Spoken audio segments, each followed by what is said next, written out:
So welcome to the quarterly meeting of Darien TV79. This hybrid meeting with 4 of us in Town Hall in room 119 and 4 on the Candow. We have no public comment. Can I get a motion for the approval of the minutes? So moved. Do I have a second? Second, third. Sean seconds. And the minutes are approved. Programming update, Mr. Cameron. Okay, I sent around the quarterly update, which I sent to or delivered to the Board of Selectmen earlier this week with all the usual Vimeo viewership numbers, etc. And of note, some additional special programming that we've been doing as part of the Inside Town Hall and Community Matters series. In the last quarter, we interviewed the Sewer Commission, Tax Assessor, Fire Marshal, the Parks and Recreation Department, the Zoning Board of Appeals. We did an interview with Jack Davis of the RTM Finance and Budget Committee on how the town's budget gets built. And we did a special feature on scouting and the history of scouting in Darien. And I've got 3 more lined up of other town department heads, etc. Staffing remains strong thanks to the excellent folks that we work with from the Norwalk Community College video program. Budget is on target, and I'll save comments on the viewer survey for a little bit later. I think it's a separate agenda item, but No, actually I put it in the bottom of the programming updates, but we can delay it and talk about the survey at the end. Sure. Any questions on the quarterly report? So let's jump to the technology update. The digital upgrade to the auditorium is the spade work is underway. We have another meeting next week with the designer to get a first draft of what their design is for the auditorium. And I would think that we're on a timetable that probably would get it completed by the end of the year. I don't know, Jim, if you have another perspective. I have no more perspective on the timeline, but I did meet with Jeff DeMeo and his design partner. They toured the town hall auditorium, took a look at what we've got so far, came up and talked to me in the booth about what TV79 needs. I believe that what they're going to do is to put an LCD projector probably on the edge of the balcony to project up to the screen on the stage, and we will feed out of that. That will have an input down on the stage, so anybody who's presenting to the RTM will just plug in down there as we do in 206, and we'll get that feed up in the booth. And they're going to have controllable microphones, controllable from the booth using an iPad. We will be able to run volume independent of the PA system in the hall for our purposes at TV79. As it is right now, the public address system has a mixer on the stage, which nobody can get to during a meeting. Well, they can get to it, but nobody goes to adjust volumes. So we set the volumes once, and whatever the output of that volume control and PA system is the feed that we get in the booth. So this will be a little bit better in that we'll have more control, and I assume they're going to put in some additional microphones as well too. Maybe some permanent hanging mics in addition to XLR jacks down on the stage, etc. But beyond that, I don't know what else they have planned. It's amazing the new equipment that's coming out of the NAB. It's over now, but came out of the NAB that has miniaturized, the board that's in the studio up there, and it can be replaced by something about this big. Yeah. That's 1/10 the price. Yeah. And it's amazing how costs have come down from these Australian firms. This is another firm from Australia besides Blackmagic that is coming out with full production gear that's you could put in a backpack. Wow. It's amazing. This meeting's being done with our Darien TV79 hybrid solution for committees that feel like they need to, for some reason, do a hybrid although the moderator is of the RTM is discouraging it and wants meetings done in person whenever possible. And the rest of the meetings generally are all remote. There's only been a handful of hybrid meetings that we've done, but as you can see, the equipment works, and two videographers are trained on setting it up, and so we can go from there. It was interesting that Greenwich RTM voted on whether or not they would ban Zoom meetings, and it lost 125 to 50. So that Zoom meetings in Greenwich will continue. I don't know what the governor, will, but right now, I guess hybrid meetings he thinks are part of the future, and they're going to continue to be allowed. And you already gave the budget update, and you want to talk about the 23-24 that the RTM will vote on May 8th. Well, we upped our budget increase to, I believe, $25,000 for camera operators. That's in addition to the funding that we received through Area 9 Cable Council. We did not put any capital request in this year. We are going to get, I believe it's $7,000 through Area 9 for capital equipment, all of which can be spent on capital equipment. Up to $2,500 of it could be deducted and spent on camera operators as well too. But haven't even started working on a wish list for that. We have a new staffer who's been working with us for the past few months, Andy Anderson, who came to us from running he was my counterpart, program director of the TV79 in Weston. And he moved from Weston, so he couldn't do that job anymore. And I snapped him up and got him involved with doing camera operator work for TV79. But he's got enough experience doing a station like TV79 that I'm going to ask him what his ideas are, having worked with us for several months now, what kind of equipment he thinks we might need as well too. So we'll get another set of ideas. And Mr. Deaver and I will conspire as well too, and we'll make sure that we, make best use of that grant money. I think that, Dave, that doesn't have to be in until September. Yeah. September, yeah. So we've got some time to do planning, and we'll see whatever it is being planned for the auditorium rebuild, and see if there's anything that we want to add on to that. But just to follow up on what we were discussing earlier in terms of the auditorium rebuild, that's all ARPA money, if I'm not mistaken, right? $90,000 in ARPA money. $90,000 in ARPA money. So it has to be completed by the end of 26. So hopefully we'll get it done. Nothing like a deadline to focus your attention. Yeah. You went on the, we're going to jump to the survey, and the first question that you asked was how people get their TV, and 67% still said they get it from cable. In terms of the money that's coming from Area 9, Dave and Jim, has the number been adjusted much over the last 2 to 3 years? It seems like it's been about the same amount. No, the money that we get through Area 9 is collected from cable TV subscribers, both from Altice subscribers and Frontier subscribers. They're required under FCC rules to charge, I think it's about $5 a year. 5%. Yeah, about $5 a year is collected from every cable subscriber. And that goes into a pot of money for what's called PEG, public access, educational access, and government access.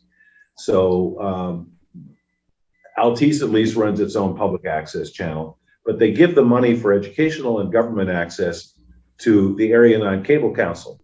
And we divide it. Half of it goes to the education side, half of it goes to the government side. So each town, gets about $7,500 to spend on equipment. That number has not gone down despite the number of subscribers. Because they're only required by law to pay for those who take the video package, not the people who just take broadband. That's right. I don't think we've seen any decrease in that amount of money. No, and so just to get into the viewer survey findings, and I hope you all had a chance to take a look at the charts and everything, which Cecil graciously put together for us. Thank you, Cecil, for doing that. We did a survey about 2 years ago with many of the same questions, but not identical, because the technology's changed a little bit, and I wanted to ask people, a little more insightful questions. I presented this to the Board of Selectmen, and by the way, they said, I don't know who wrote this survey, but you guys did a really good job. And I went, okay, I wrote this survey questions, ran it past the TV79 advisory board. But it gets rather granular as to what you watch, how you watch it, when you watch, and why you watch it. And the summary of the key findings that I gave to the Board of Selectmen, I'll share with everyone on this board. And maybe you found something else in the survey that you found interesting as well, too. So I thought the key takeaways were, at least from the respondents that we had to the survey, they're still watching TV predominantly via cable, although the YouTube numbers are increasing. At least 1/3 watch TV79 once a week, more for special programming that might be up for a particular meeting. 2/3 say they watch to keep up with town news. Half say that they're on a board or a commission and they use TV79 to watch meetings that they couldn't attend in person. 1/3 of respondents said they watch TV79 because they see staying informed as a civic responsibility. That brought joy to my heart. We're seeing increased viewership of our programming, not live on cable and not replay programs on cable, but people going to the pre-recorded shows either through the website or going through Vimeo.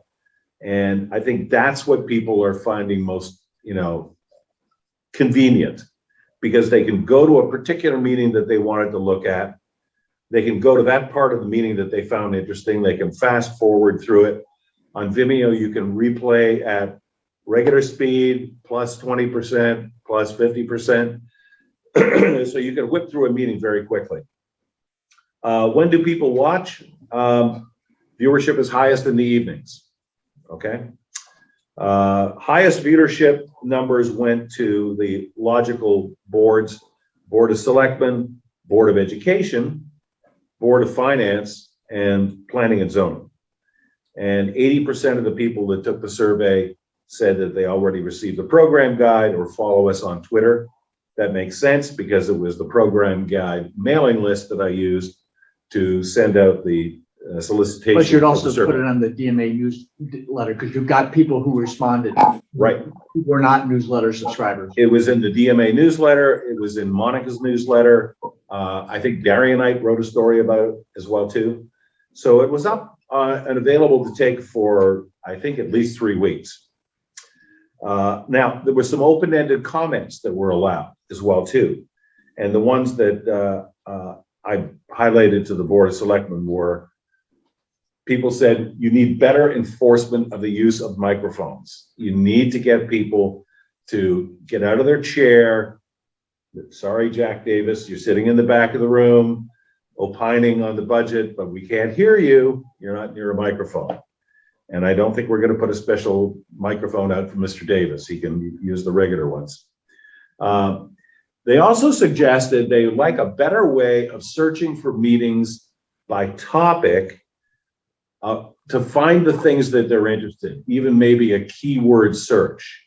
And let's put a pin in that, because I think Cecil can talk a little bit about some of the research that he did on that one. I hope that, when Sean, you were on the IT committee, what that comment said to me was the Notify Me application that every town around us offers, where you can click what meetings you're interested in and be notified when those committees are having meetings.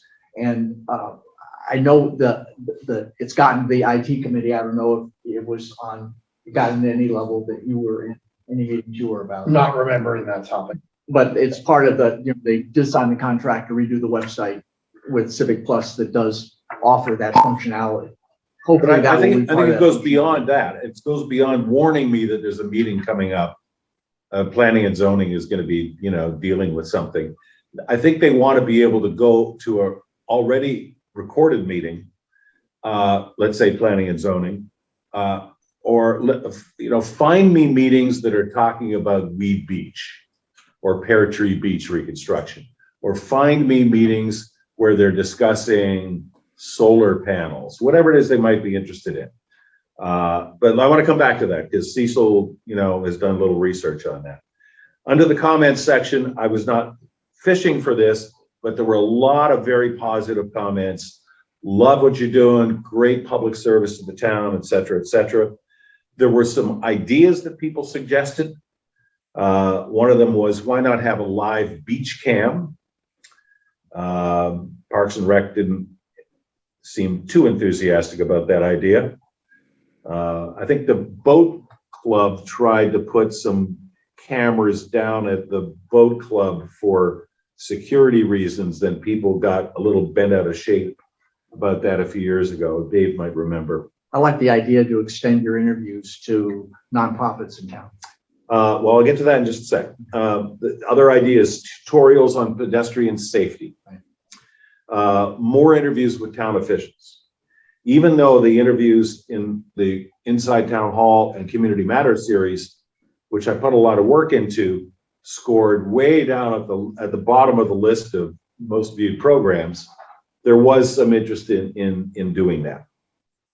But they also asked for things that we're already doing. And this is what concerns me. They said, why don't you cover the RTM subcommittees? We cover them all. Why don't you do interviews with town officials and non-government organizations and nonprofits? We do. So I want to get some ideas from all of you on the advisory board here of how we can do a better job of explaining to existing viewers, potential viewers, about the depth and breadth of the programming that we provide beyond covering the obvious, boards and commissions. So those are the things that jumped off the page to me. I'm open to comments or impressions that you might have had looking at the data as well too. I hope you had a chance to look at the survey. I want to hear Cecil's comments, but three things that I noticed. Cecil, when did we launch TV79.com? It's been up for a year. Time flies. Might be 2 years. I think you're muted, Cecil. Yeah. Cecil, you're muted. Can't hear you, Cecil. Cecil, you're muted. Cecil, you're on mute. Sorry, I thought my space bar actually took me off mute. Yeah, you're taxing my memory. I'm gonna say that it was last year in the summer that we really went live. Yeah, because we haven't signed up for a new year of hosting yet, so it can only be a year. Well, so on where do you watch Darien TV79? Darien TV79 got 21%, and it's only been around for a year. That was very encouraging to me. And Vimeo has been around since 2015, and it only got 26%. Yeah. Which, hopefully when we do the survey again, Darien TV79 will be even more top of mind in the viewer's mind. On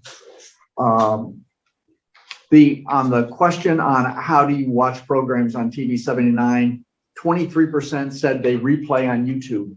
The only way they could replay on YouTube is the site that we don't publicize that they find through search. And because when I look on there, I see views, so somebody must find it, because that's the only way, that's the only place we're available on. There's a live, but that's not replay. Right. That's the live service. So the only place those 23 people could be watching replay on YouTube is our shadow site that's just there for the search engine, because we all agree that Vimeo's search is not very good. So Optimal. And the last thing I thought was interesting, if you ask, how do you watch the Board of Education meeting? And you did a checklist rather than than multiple choice. Yeah. And we doubled the percentage of people who watch our broadcasts of the Board of Education than the Board of Education. 104% of the respondents said they watch our outlet, and 52% said they watch the Board of Education. So those were my. Well, the Board of Education gets huge numbers on their YouTube channel. They get a huge viewership of people that are looking for it there too. I mean, that's where I take the Board of Education meetings from. I download them from YouTube and I put them on TV79. And in the primary list of these people were people who get your schedule. Yes. That you help Yes. focus. You don't put the links to the Board of Education No. broadcast of it. You do it Darwin. I put them up on the website and on Vimeo as well too. Ironically, when I asked the question, do you watch Blue Wave TV, channel 78, the educational channel, almost nobody. And if you watch channel 78, you'll see a wonderful festival of Darien Athletic Foundation sports coverage. But then you'll see the same, they were doing a young composers series at the high school, a concert. That has been running every single day for the past week at the same time, over and over and over again. And let's just say that they're not all aspiring Beethovens, the young composers. Some of them are good, some of them maybe not so good. Only a parrot could love. Be nice. But kudos to DAF. Yes. One of the lacrosse games got, the last time I looked, 14,000 views. 14,000 views for a lacrosse game. Darien Athletic Foundation media does a fabulous job. They do a They phenomenal job. really do an excellent job of sports play-by-play. And in the same way, we're an opportunity for the Norwalk kids. They're a good opportunity for the STEM opportunity for the high school kids. Yes, yes. Now, I want to throw one big caveat into all this survey results. The question I was hoping that would not be asked of me by the Board of Selectmen when I presented the results. Cecil will know what this question is. Sure enough, Monica McNally, our first select woman, nothing gets past her. She said, how many people took the survey? And Cecil and I were kind of worried about that.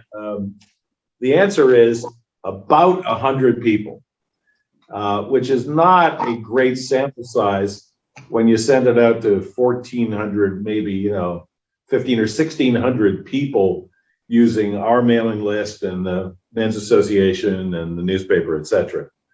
So it's not a huge number. I don't know if the sample is that small. Are these numbers at all accurate? I don't think so. But I'm going to take the data. I'll take any response I get. Hey, Jim. Assured me that if the numbers are that small, people are not taking the survey for a reason, and that is they're probably pretty happy with what they're getting already. If they weren't happy, they'd take the survey and let us know, but they didn't. I'm sorry, Cecil, you were going to say something. The only thing I was going to say is this. Actually, 100 isn't a bad sample size. Once you get up to 100, your standard deviation really gets to be pretty good. The slightly more problematical problem about the survey is that the respondents were self-selected as opposed to being random.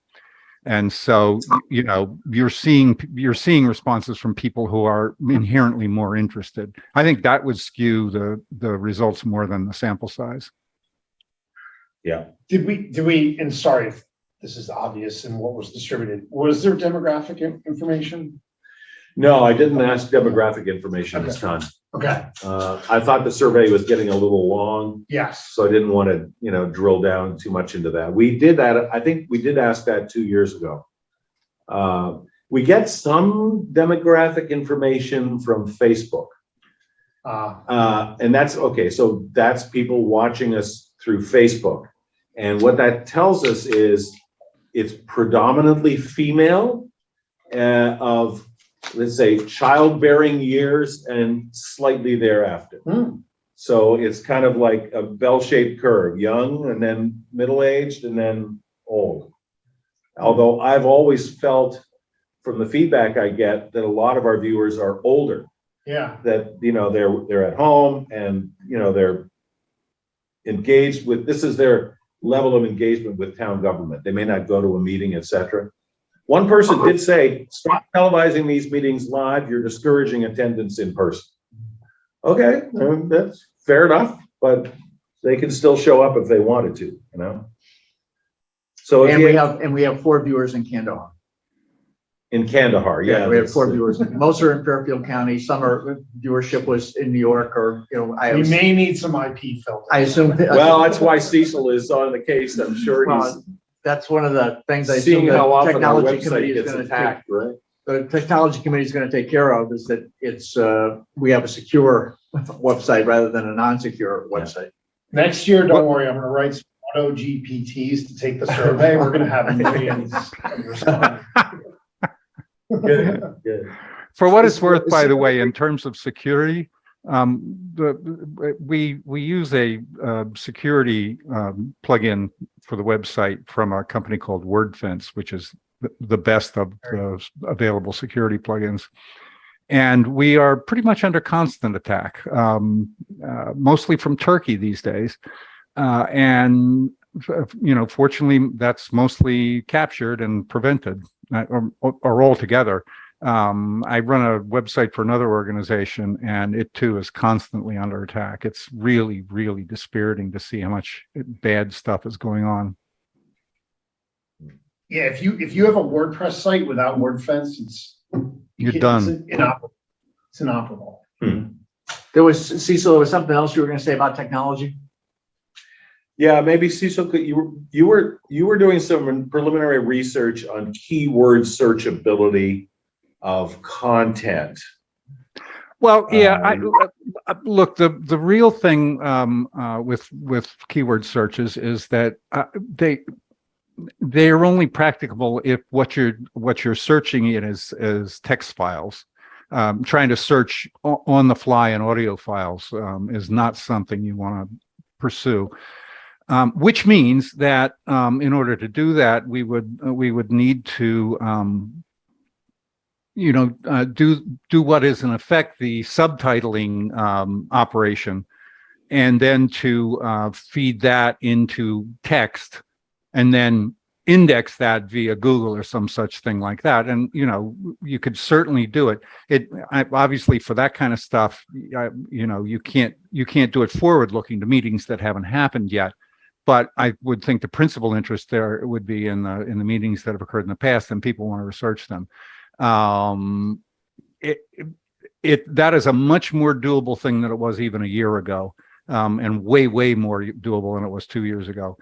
There's the technology to do automation of subtitles is way better than it used to be. Speech recognition in general. I mean, AI has had a huge influence on that as well. I think it's a possible thing to do. It was, I think I heard you say earlier something about redoing the website with a company that maybe already has that stuff. The town website. The town website they're redoing. Oh, the town website. You know, are they? Do you think well, I don't know. They don't really. They don't really have meetings per se that they cover that we don't cover, right? No. Or at least if they have meetings they don't want to cover them, they're probably executive session or that sort of thing. It is increasingly doable. It's a sort of separate piece of functionality from looking at the video. I mean, you'd have to do an index where you look up keywords and then have a link to the specific videos. I think it would be a little like Google in that when you look for something, you get tens of thousands of hits. Maybe not tens of thousands, because we're on tens of thousands of videos. But, you know, budget, for example, would just really have a lot of hits. There are some that are doing exactly what you talked about. They're using closed captioning for YouTube, cut and paste, and then put into search. So you don't have 100% accuracy on your transcript. Never. You've got 90%, 85% accuracy on your transcript, but the key words would show up. Yeah. And so they're doing exactly the way you said. It just take closed captioning, get the transcript from YouTube, and then put it through their search engines. When that certainly can be done. I think if we wanted to go down that path, the thing to do would be to automate that process, to pull the text off the video as it's happening, and have a processor that just automatically stores the stuff in the database that's going to be queried, and along with the links to the videos. That there shouldn't be any manual intervention in that. It would really, with the number of meetings that TV79 covers, it would be an overwhelming task. There is a simpler, kind of early preliminary step that we're trying to get other boards and commissions to do, and that is to give us timestamps of their agenda. The best in breed at doing this is the Board of Finance. As they are doing their meeting, they have their agenda in front of them. And when a particular agenda item, comes up in the conversation, the person who's doing this for the Board of Finance just puts down the time, having started a stopwatch at 0 when the meeting began, and we'll say, okay, agenda item 3 started at 13 minutes and 10 seconds. And then item number 4 started at 25 minutes and 12 seconds. And literally within minutes of the conclusion of that meeting, she sends me, this is Jill McCann. Thank you, Jill. no, it's Carter Taylor. Carter Taylor. Sorry, Jill. It's Carter Taylor. Sorry, Carter. Carter, yes. Sorry, Carter. She sends me that agenda with the timestamps on it. Planning and zoning does the same thing, usually by the next day. Sends me the agenda with timestamps on it. Now, there was one of the Board of Education's marathon budget meetings on a Saturday. I think it ran to about 8.5 hours in chunks. And the first select woman said, thank you for posting those meetings. They were in like 3 chunks because they had to take breaks along the way. She said, could you generate timestamps for that? And I said, no, I'm not going to go through an 8.5 hour meeting and write down timestamps. That's not my job. Okay. That's their job. If we could get them to do that, if we could get every board and commission to Board do of that, Education does it. They just do it on a week delay. they do it later. Yes, they do it later when the minutes come out. When the minutes, they put in the I minutes. feel like with what went on with COVID, like with the Zoom transcripts is very good. Yeah. Like the meetings, and it sounds like Google can generate transcripts on the fly when they're processing the videos, Mike, or? Yeah, they do. And I read where you, a Microsoft executive couldn't attend a video meeting, so he put the transcript through ChatGPT and got a summary, so he didn't have to go to the meeting. That's nice. So He went through the Zoom transcript. Was it? I also think that there's another benefit here where if we have these transcripts somewhere, it'll improve searchability of our content because it'll have all the content versus like the headers for the videos. And we're already getting traffic to YouTube because of searchability, but Yeah, YouTube. Google does it.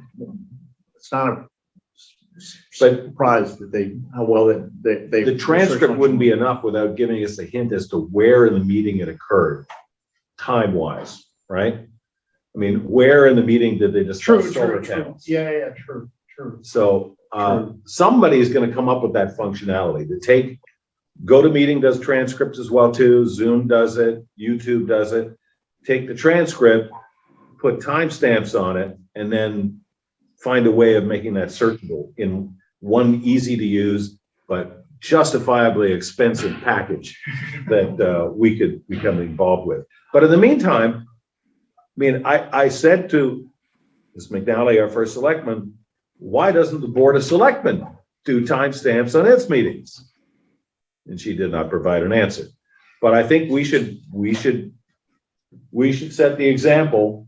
Whoever it is that's doing the minutes or Dennis always does it. Got Yep. it ready. Put the Always have timestamps their- on there so you can go, you can look at the meeting right on the Vimeo or the website, and you'll see a link. It'll say agenda and timestamps, and then it'll take you right to that part of the meeting that you want to. Now, somebody's got to train, because I put them in as the actual time, you know, Clock time? 7:40, yeah. Yeah. So do you turn them Yeah. into minutes? Yeah.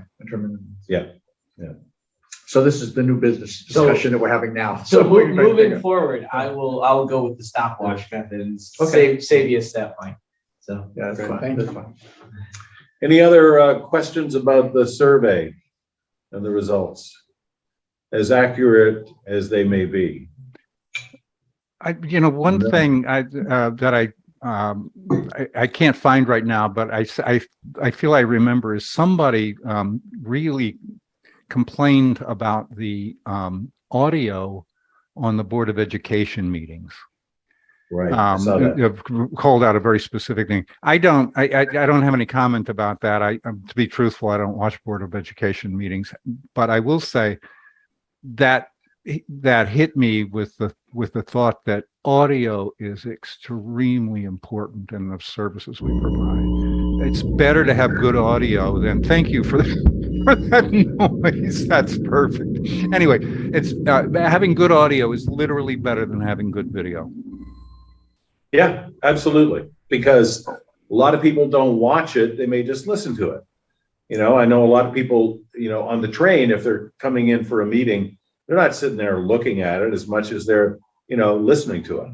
So I don't know what that person's complaint about the Board of Education meetings were, because I think they're pretty darn Well, they good. just redid They're it. state of art. They just State of the redid art. everything too. You can't please everybody. But along the idea that audio is very important, have we ever talked about actually having a podcast of all our meetings?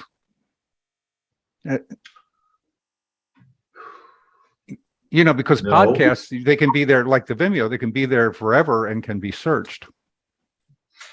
Yeah, that's a great idea. Searched by, I see Keyword? Well, by podcasters now title, are- typically, not by the interior. Although, look, anything you can do with a computer, you can do with a computer. Maybe for the next quarter, we can look into what it would take what technology is available to automatically convert the meeting to a podcast. I think is probably simpler, because fundamentally what you're doing is taking the soundtrack separate from the video and uploading it, with some metadata that says what it is and what it's about, and then making it available to pod clients. I didn't So know. some podcasts have video too. You can keep Yeah. the Well, video. and that's if they want- absolutely true. I tend to distinguish and call those vidcasts, but you're right. I didn't know until I read about it this week, how many podcasters now are putting their podcasts on YouTube. Really? And the amount of people who are accessing the podcast through YouTube. Well, it's hardly a podcast at that point, but okay. It's just available in the format that's most convenient, for what It's a long potential. conversation. Huh? I view podcasts as long Like, conversations. They're usually longer. yes. But we can look at what exists Just a thought. that can be automated, Yeah. Right. because it's got to be Gotta be automated. Once again, it's Gotta got to be, because of the volume of stuff, it's got to be automated. Anybody else have anything? Do I hear a motion to adjourn? So moved. Mr. Cameron, do I hear a second? Rob, Mr. Flynn, seconds. Thank you very much. We had 100% showing. Thank you very much for participating, and knock on wood, the Candow's still working. So thank you all, and we'll see you in July if we do it again. Okay, thank So you. long. All right.